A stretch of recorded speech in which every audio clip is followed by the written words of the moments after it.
Hello everyone, and welcome to a very windy episode of That Adventure Life. If it's your first time here, I'm Dustin. And I'm V. We're at White Sands National Park, and we are hopefully going to be doing the Backcountry Camping Trail.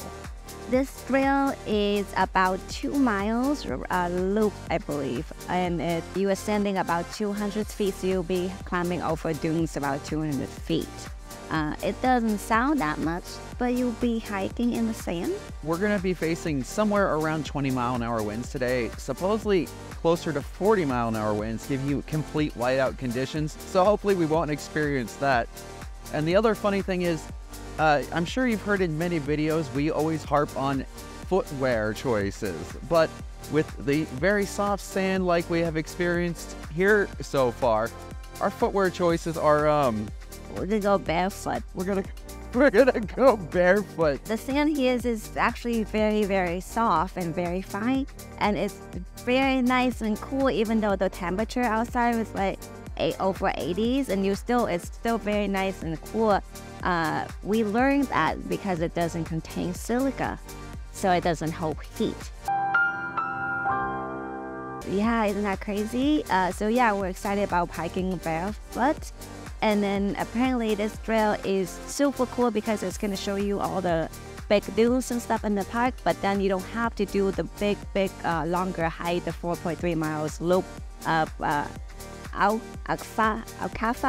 I forgot the other name, but like one of the bigger ones. Oh my god, I'm so bad. But yeah, the bigger hike. So this one is shorter, but it can give you the same view. So we're gonna head out and barefoot. With the vlog. Make sure to pay attention to this marker. This is the orange marker. This is the marking of your trail. If you don't see the next marker before you leave this first one, that means you're lost.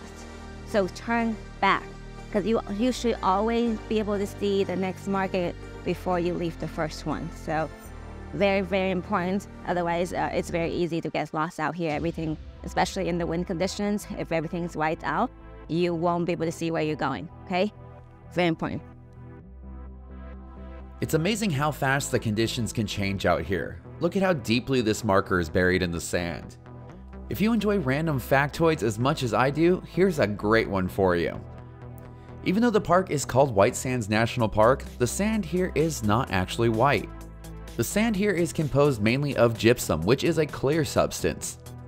When all the grains are constantly banging into each other, they cause scratches, which reflect the sunlight, giving it its white color. Here you see the tracks of the tiny North American V.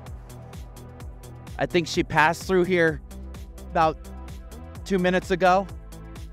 Oh, hang on. We found her. After we cross over to enter dune from the parking lot, you actually get over here to this one side, and then you do have that orange marker, although this fell down earlier. You see in the pictures, so in the video. So this is the start of your loop. You can go either left. You can see like far away there's some orange marker, or there are more orange marker on the right. So that's the whole loop. It will take you to the campsite, the backcountry campground, or just like a beautiful hike. So we're gonna go left first. You can go whichever ways you want. One thing that we would highly recommend if you plan on doing this hike is to bring a tracker. We use the Garmin InReach, and it's a great idea to have something like that just in case you get lost. All the white dunes can get pretty disorienting, and especially if you're doing the hike in conditions like we are doing it in, you need to be able to find your way back if you lose track of those markers.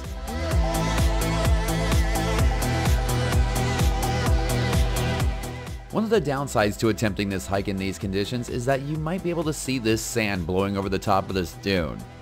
As soft and cool as the gypsum is to walk in, it feels like you're getting hit with needles when you have to walk through that.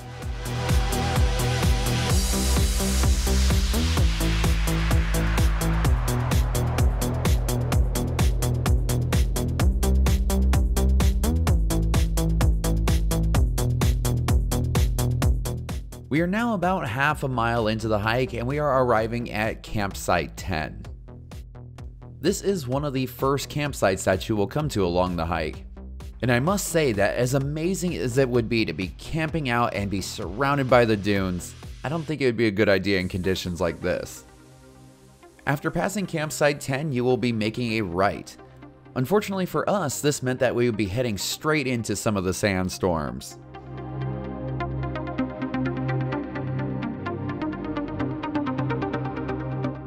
About 3/10 of a mile later, we came to the second campground, which is Campground 8.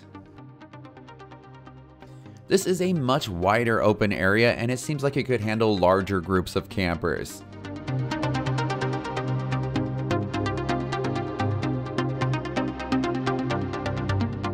If you're going to be doing this barefoot like we did, you need to be careful when you're walking near the campsites.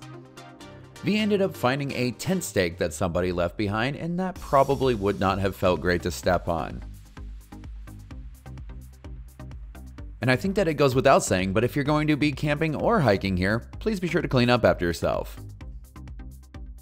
Even though this hike doesn't have a very long overall distance, climbs like this can make it seem like a much more substantial trek. We are now past the halfway point and the wind is really ramping up. There were plenty of times where it seemed like it was just easier to walk backwards. And at this point we were out in the middle of nowhere and we had no choice but to finish it. But at least we weren't out here suffering alone. One other interesting fact about White Sands National Park is that it is a rather young park. It has only had its national park status since 2019. But it first gained its national monument status way back in 1933. I think that at this point the razor-sharp sand, the strong winds, and the never-ending white sand dunes had taken its toll on us mentally. For some reason, we thought we were singers.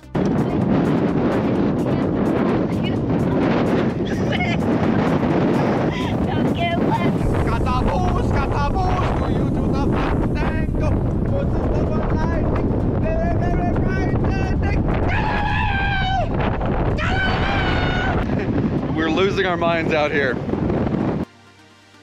After a standing ovation from our imaginary audience, we found what looked like a large boulder. But it ended up just being compressed sand.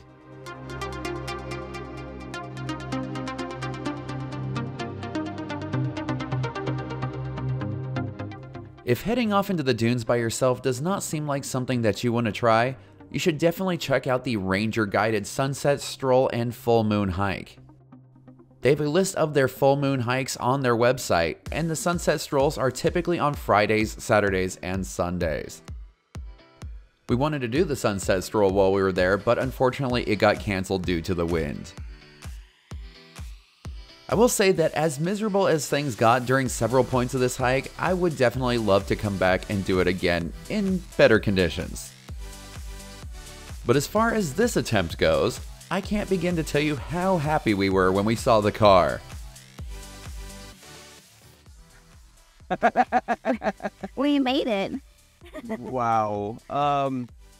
Absolutely gorgeous out there, but that was tough. I mean, we hike in like 30, 35 a mile per hour wind before, but it's completely different when you're out there in the sand, because like when that sand hits you, feel like sandpaper, like very exfoliating. I probably have the legs of a strapping 20-year-old now. And don't wear shorts. Like I had no idea it's gonna be this bad. Like we didn't know about the wind until we got here, and then yeah, that wasn't that fun. I think I have bruises or something. I'm not sure, but it hurts. And there are times when it feels like we've been pushed down. I mean, luckily, like it's soft, it's not a big deal. But like the wind was so strong that you keep, feel like we're flying back and forth. So yeah, according to the Rangers, I forget if I mentioned this before, we're at 20-mile-an-hour winds, and that's probably about as close as I would want to get to whiteout conditions. Like there was times where it was hard to see where you were going. Around 40 miles an hour is just, I don't know, even like maybe it's 25, 30, I probably wouldn't attend this hike just because the wind was so strong. Like it's crazy, and you can't even see where you're going. It gets really, really hazy out there. Yeah. and you can't see your markers, and yeah, you don't want to get lost out there in this condition. Yeah. No. I'm glad we pushed through. Like, there was a time when we were kind of like, might call it early. Glad we pushed through, but yeah, that was a challenge. We'll do it again, but not with this wind. Yeah. Next time. Yeah. But But yeah, we'll move on to the next. We'll see you guys in the next video. yeah. And then if you like us, give us a like, subscribe. If you have any questions, any comments, leave them below, and we'll be happy to answer them for you. Okay? Well, the next one.